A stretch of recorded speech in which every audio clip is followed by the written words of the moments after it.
Right. Hello there. It's good to see you yet again. If you're wondering why I'm in my Doctor Who costume and why I'm recording on November 23rd, 2021, because today, as I'm recording this, and probably editing this right now, today I'm recording on Doctor Who's 58th little birthday. Well, I can't say little because it's been running for a very long time. So, yeah, today's Doctor Who's 58th little anniversary or their birthday. It's been since, 58 years since the first episode that came out in 1963 that is called The Unearthly Child, where the first Doctor, William Hartnell, portrayed as the one and only Doctor Who. And thanks to him, he made a big, very important legacy within the show. So kudos to William Hartnell and to the original people who started the original Doctor Who crew and stuff. Thank you to the show creators who made the thing as well. Anyways, let's get back to the real point of why I'm recording here. So, right, since today is Doctor Who Day, I decided to do a little revisiting on the Village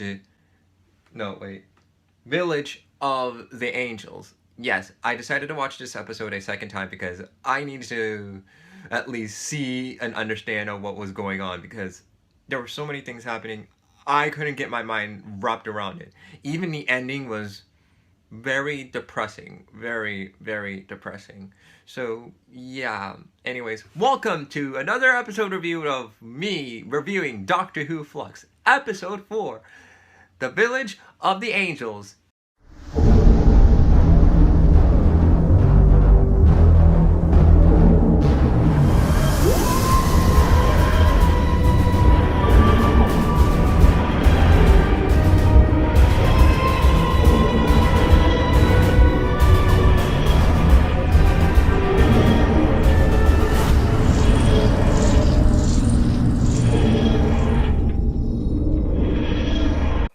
Right, before we actually start with this little review, I'm going to remind you, in this video, I will not explain the full episode itself. You what? Because with the amount of takes and amount of footage that I have, it was a crazy job.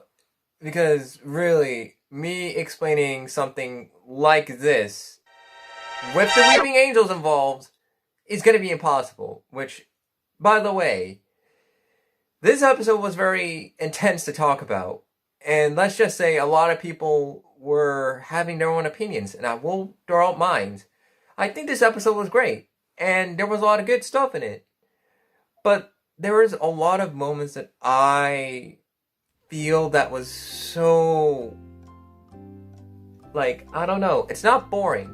It's not bland or anything. I'm not disappointed, but I feel despair.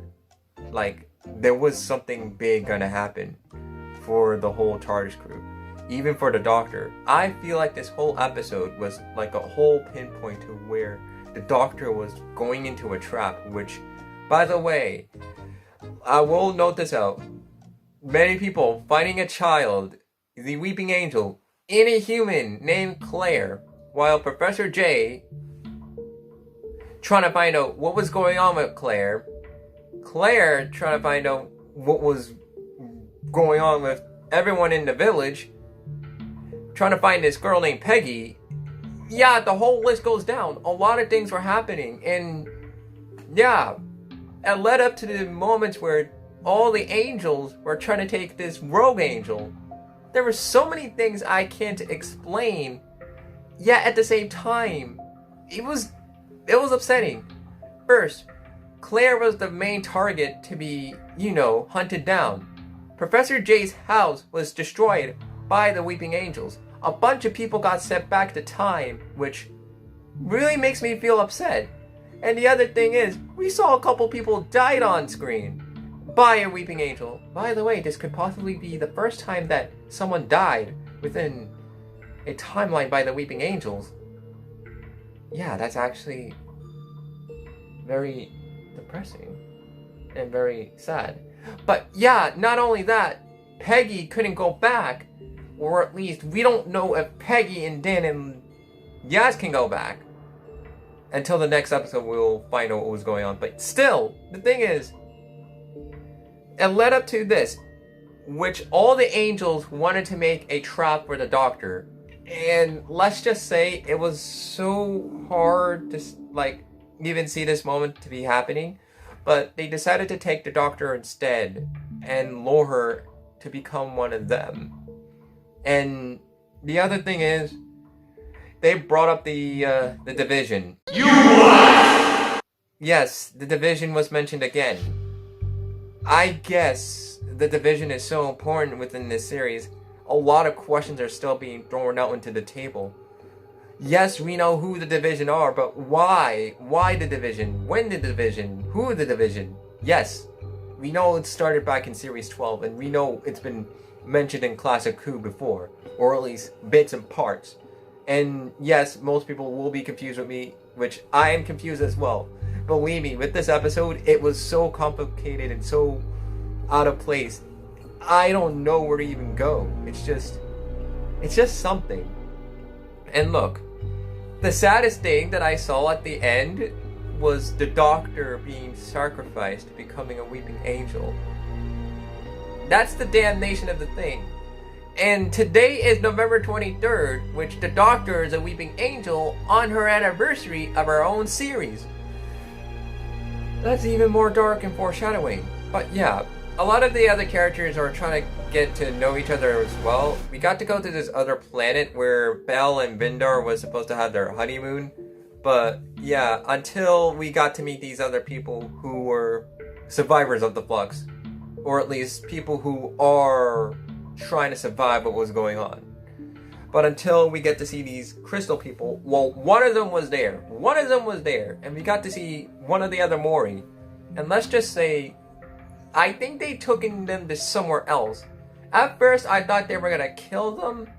But later on, from what I've heard in the episode, they were saying that they are in space jail. Which, I'm thinking all the other people who are on that planet that Belle visited and Vindar visited, I think they're in jail. Which, yeah, that's a big situation. So, I don't know how that's gonna go off. And we haven't seen any of the other characters from the other episode, because this is like their first time being absent from this serial itself. But yeah, anyways, what do I think about this episode? Well, again, it's very confusing, very big and important, very important as well. Yeah, look, I will be real with you. This episode was confusing, very on its key point where people are trying to understand what was going on, which they did really a good job. They really did a good job of making us more concerned of what was going on in there, because yeah, that was a total situation for everyone to handle with the Weeping Angels. And by the way, the Angels itself really improved a lot. Not gonna lie, they really improved into a scary manner. And yeah, they changed. And that terrifies me a lot. Anyways, yes, the episode was good. It was terrifying. It was confusing. It was out of the mind crazy. But yeah, I give it out a 10 out of 10, which they did a really good job. They really got me confused and really concerned. So yeah, that's what you get from me. Anyways, before I actually get out of this video, I know that I wanted to explain the full episode, but when I saw it the second time, I couldn't even thought about where I would even go with this, because this episode was full of moments that were so confusing, yet so, I don't know, it's really hard to say. I mean, it's something. And look, there's no problem with it. There's no bad moments in there that I despise. There's nothing that I dislike. I just like how they really put out this whole thing. Anyways, I hope you guys enjoyed this video, and yeah, I'll see you guys on the other side. And yeah, you got a crazy confused Mikey, so I'll catch you guys around. Goodbye.